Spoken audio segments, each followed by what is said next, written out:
So Matt Gaetz is out. Unfortunately, we heard that news a couple of days ago. We weren't sure who he was going to put into, or who Trump was going to nominate next. Looks like Trump has nominated Pam Bondi. I don't know anything about her. I'm going to start doing some research on her and see what she's all about. Matt Gaetz um, in seems to be optimistic about her. So, that's obviously a good start. But Matt Gaetz went on Charlie Kirk's show earlier today and just talked a little bit about him dropping out of the race, the reasons why, and what he plans to do in the future. So I want to check that out now and for the first time with you.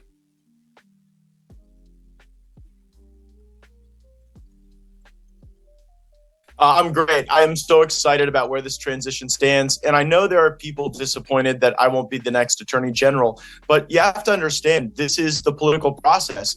And sometimes the path you're on is one that takes you to a different place, and it could be a glorious place. My good friend Pam Bondi is going to be a phenomenal attorney general for Donald Trump. She has the legal acumen. She hates criminals. She is a bright legal mind and a fellow Floridian. So I think that even though the path will take me to a different station in life and a different place to fight for our agenda and President Trump, we've got a great person in place. And I enjoyed the time on the Hill, frankly, talking with senators. And we had great momentum. When people got to hear my vision for the Department of Justice, taking out the weaponization, implementing the president's immigration agenda, changing the Office of Civil Rights to actually fight for the free speech on college campuses that so many of your viewers and listeners care about, attacking the precursors to fentanyl and dismantling the censorship industrial complex, that's exactly the work that Pam Bondi is highly qualified to do. And again, while our discussions were going well, I found myself having to do two jobs at one time, Charlie, and you got a front row seat to this. I had a full-time job explaining to senators that maybe a tweet I sent about them was rash and not reflective of how I would serve as Attorney General. And at the same time, I was having to build out the Department of Justice with the right human talent, the right policy infrastructure. And Pam Bondi's confirmation won't have some of the sharp edges that mine would have. It won't take the same long process. So AG Bondi will be able to start implementing those Trump policies right away. So we're ready on day one. We remember that it was the Department of Justice with Sally Yates on day one of the last Trump administration where a lot of our agenda was scuttled, where they started the whole Russia hoax nonsense, where they limited the president's ability to do what was necessary on some immigration fronts. And so with Pam Bondi ready on day one, we're going to be so much more successful. And now you and me and the rest of the America First Army, we're going to get right back to work scouring for talent. And you and I have been very involved at Mar-a-Lago at finding patriotic Americans who want to do incredible service, not for themselves, for the country, and putting them in a position to succeed. So I might not lead the league in scoring in the upcoming few months, but I want to lead the league in assists. I want to help you find those great folks, get them in great position, and see that President Trump is a historically successful president. So that's pretty interesting. He's definitely saying all the right things. I'm glad to hear that. It seems like he did something that was selfless. It seems selfless on its face, where he decided, hey, you know what, this is it's gonna be a little bit more abrasive for me to get nominated or to get confirmed, especially with his history sort of going after other Republicans, too, establishment Republicans and rhinos. So it sounds like a really selfless thing, but I can't help but also think at the same time in the back of my mind that this whole scandal thing, of course, the DOJ didn't end up prosecuting him, the Biden DOJs, but it for him not to go return to the Congress that he just won re-election for is a little sus, a little suspicious, as the kids say in these days. So it leaves me a little bit curious as to whether or not there's anything, maybe a little bit more that we're not quite hearing all the whole story about, because it just seems a little weird that he wouldn't go back to Congress. He just got reelected, unless for sure he's already in talks about going to the Senate. Then obviously that would be great. That would be a big upgrade. We'll see. Maybe he'll say it here. He probably won't, because if he had, it would have been probably bigger news. Matt Gaetz confirms he's going to be going to the Senate. But let's continue and see what else he's got to say. So, Matt, I want to build that out and continue to go into that. But first, I just want to address some of the speculation. So, some people say it was, the House Ethics Report. Some people say that there were 5 immovable senators. I just want to briefly touch on this, Matt, because there was so much media nonsense around it and lies about you and your character. And I was out there defending every single day. I just want you to have opportunity to address that once and for all. We can kind of put this to rest. Matt, what happened here? Yeah, there is a play that is run in Washington when they're trying to smear somebody, and they go and dredge up false, years old allegations of the most salacious and clickbait-y flavor possible. And in this case, those allegations were coming from sources that Merrick Garland's DOJ had already deemed not credible. Like, if the things that the House Ethics Report were true, I would be under indictment and probably in a prison cell. But of course they're false, because when you test them against other records, when you test them against other testimony, it all falls apart very quickly. But I was dealing with a politically motivated body. They didn't like me because of what I did to Kevin McCarthy. All of them were handpicked by Kevin McCarthy, and they had an axe to grind. So that was going to serve as at least enough of a basis to delay my confirmation as Attorney General. And I could have answered all those questions. I could have engaged in a months-long fact battle, but we don't have months to go through that. We got to have an AG ready to go day one to implement the immigration agenda and work on the other key policy deregulatory objectives of the president. Then, as it relates to where the Senate was, Charlie, look, there were senators that had not gotten to yes. And what I can tell you is the movement was unidirectional. The more I got to talk to senators, the more they started to understand that these priorities of mine would bring the country together. They would get the Justice Department back on track. And frankly, they're going to be the priorities of the Trump administration under a fantastic Attorney General, Pam Bondi. I know what an immigration hardliner Pam Bondi is. I know that she's got no tolerance for the censorship. I know that she actually was part of the election integrity infrastructure in Florida that became the model for the country, and she can deliver that election integrity through our civil rights division. So it was more a matter of pace than anything, and the pace was just going to be too long for me. And with someone like Pam that we can put right there in that spot, we're going to be far more successful as an administration. So Matt, I now have to ask about just what your plans are, and it's okay if you have to punt on it because you might not know. It's important to know you resigned from this Congress, not the next Congress. Our audience is 100% behind Matt Gaetz, by the way. They are very, very upset that you were not able to get all the way to Attorney General. I have to ask, what is next for Matt Gaetz? Yeah, I'm still going to be in the fight, but it's going to be from a new perch. I do not intend to join the 119th Congress. There are a number of fantastic Floridians who've stepped up to run for my seat, people who have inspired with their heroism, with their public service. And I'm actually excited to see Northwest Florida go to new heights and have great representation. Charlie, I've been in an elected office for 14 years. I first got elected to the state house when I was 26 years old, and I'm 42 now. And I've got some other goals in life that I'm eager to pursue with my wife and my family. And so I'm going to be fighting for President Trump. I'm going to be doing whatever he asks of me, as I always have. But I think that 8 years is probably enough time in the United States Congress. In Florida, our voters got to vote on term limits for state government, and the campaign was 8 is enough. And so you can only do 8 years in the Florida House of Representatives. And so it seems like a pretty poetic time to allow that great new blood to come in, to allow my district to have high quality representation. And don't worry, I'm not going anywhere. I'm not taking off for a tropical excursion for the rest of my life. I am here to help save this country. And one thing the great patriots at Turning Point know, We need people at every level. We need brilliant lawyers on the outside. We need tough congressmen and congresswomen on the inside. We need a leadership structure under President Trump that's going to allow for durability of our movement and the ability to continue this great realignment of our politics. And so I'll play a part in that. I plan to be a big voice, but maybe not as an elected member of the government. As you say here in your tweet, I look forward to continuing to fight to save our country, just maybe from a different post, American flag. So I guess we'll just wait and see. Is that fair to say, Matt?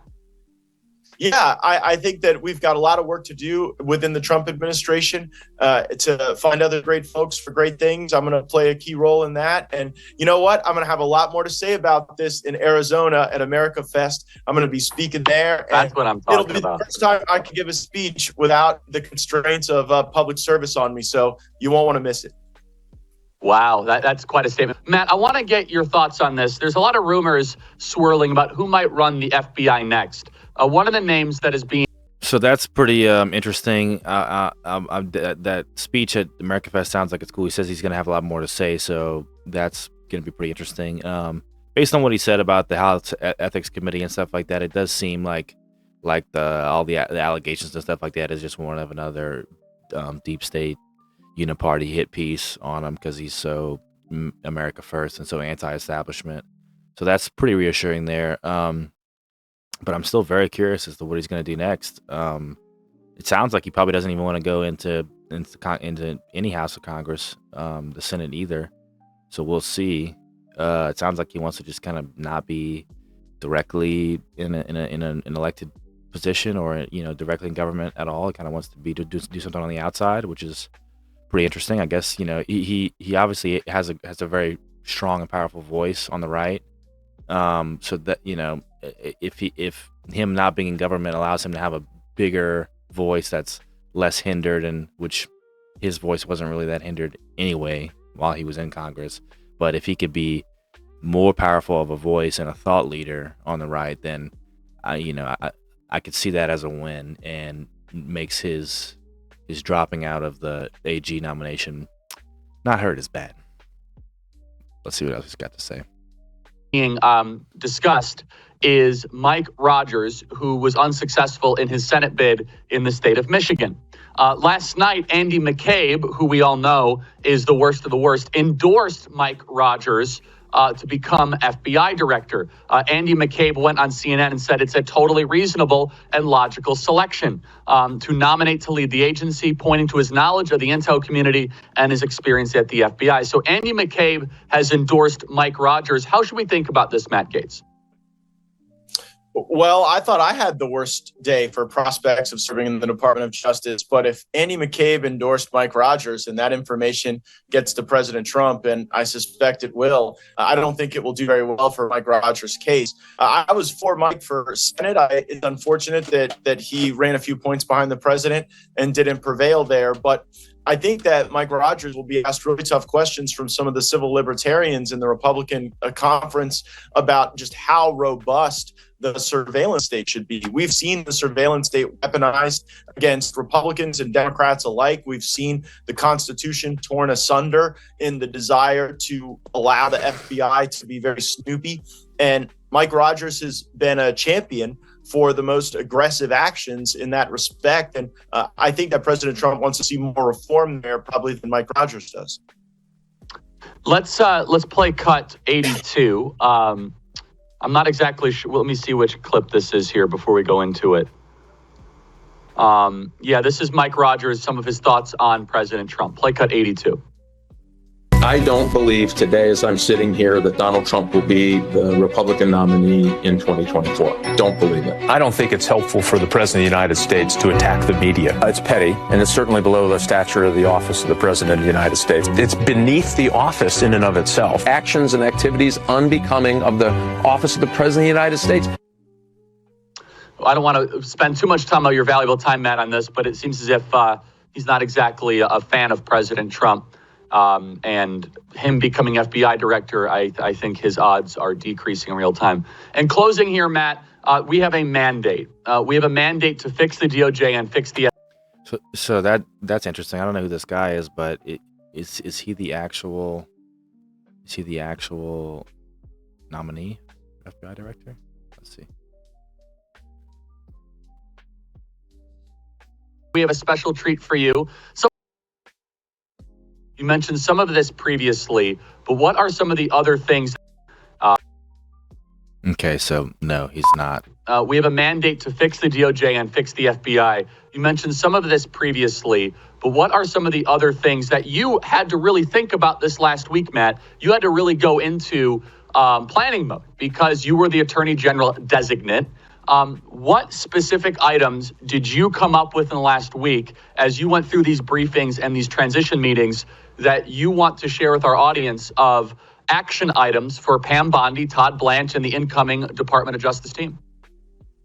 There's going to be a lot of self-deporting at the Department of Justice. That was happening when I was the Attorney General designate. I'm sure it will continue with Pam Bondi because people know that reform is coming. We're not going to be doing things the same way we used to do them. And so you're going to have a lot of positions to fill. And one of the most important things for us to do is get really bright lawyers, not from just inside the Beltway of Washington, but from the great DA offices around the country, from the state attorneys general, who have people who feel that call to come and help us reclaim the Department of Justice as a valued institution constrained by the Constitution, not as the enforcement wing of the political left in the country. And we've seen that under both President Trump and President Biden. It must change. The other thing is a bit granular, but I think people will understand it. When you have the recalcitrants who dig in and want to do things like change FISA applications illegally and fraudulently to ensnare President Trump or other Republicans, you have to put those people on the line. You have to take those people out of their big cushy offices in the Kennedy building or in the Hoover building, and you've got to send them out into the field, prosecuting crimes in Indian country or working and litigating sections of the department.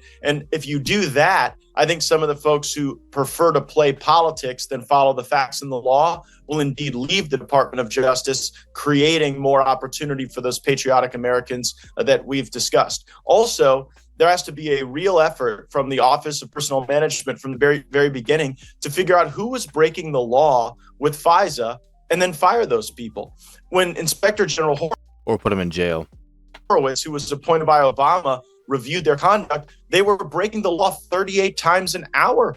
They were spying on their ex-lovers, their neighbors, their spouses, co-workers, and the people that did that, if they are fired for cause, then it will have a very cleansing and therapeutic effect throughout the department. Very quickly, 25 seconds, Matt. What is your advice to Tulsi Bobby that you learned this last week that they should know to get across the finish line? Spend as much time with senators as possible. My best moments were with some of my harshest critics, because when you lay out your plans and your agenda, how that's all going to fit together in great ways with the administration, senators will move. So don't give up on them. Work them hard and really have detailed plans. I didn't have senators asking me about anything other than the vision of the department, and everyone should follow that advice. Matt Gaetz, big things. So that was pretty good. That was definitely very informative. I know if any of you are like me, you were probably at the edge of your seat trying to just think about, what was really going on, what was the scoop, what was he going to do, why exactly he dropped out. So, definitely glad to hear from him since he dropped out. And looking forward to doing some research on Pam Bondi and seeing, it sounds like she's going to be great. If Matt is so optimistic about her, then I'm sure I probably will be too. So thanks for watching. Please like and subscribe, and I'll catch you on the next one. Cut through the noise now. We're breaking the vow. Truth comes in swift strikes. No time for the fluff. Yikes. Right wing and all clear. Censorship ends here. Stand tall and fight bold.